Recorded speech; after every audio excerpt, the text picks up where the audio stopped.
Many families in Metro Atlanta are struggling to stay afloat financially during the pandemic, and some could even face eviction in the coming weeks.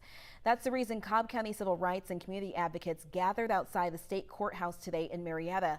As Maura Sirianni explains, leaders are pleading with judges to allow families to stay in their homes during the public health crisis.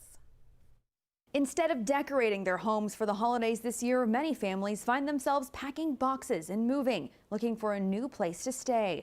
That's the reality for Tiffany and her 4 children. She says they were evicted even after paying rent on time. December the 15th is the date that the state court gave her that she has to move out of her place. Tiffany is working with Cobb County renters' rights advocate Monica Delancey, who says so far the appeals have been shot down. Her and her 4 kids will have to move out during Christmas time. In September, the CDC announced a ban on evicting tenants through the end of the year for not being able to pay rent. But the moratorium doesn't apply to everyone. So with 4 mouths to feed and the clock ticking. We were told in court on December the 1st that there was nothing you could do with the CDC moratorium. It did not apply to her. In response to the group's efforts to help people like Tiffany, Cobb County Chief Magistrate Judge Brendan Murphy said in part, "We continue to partner with Cobb Legal Aid and the board's CARES Act grant recipients to ensure families have access to legal representation and rental assistance during this difficult time." The group says in the meantime, they'll keep fighting for people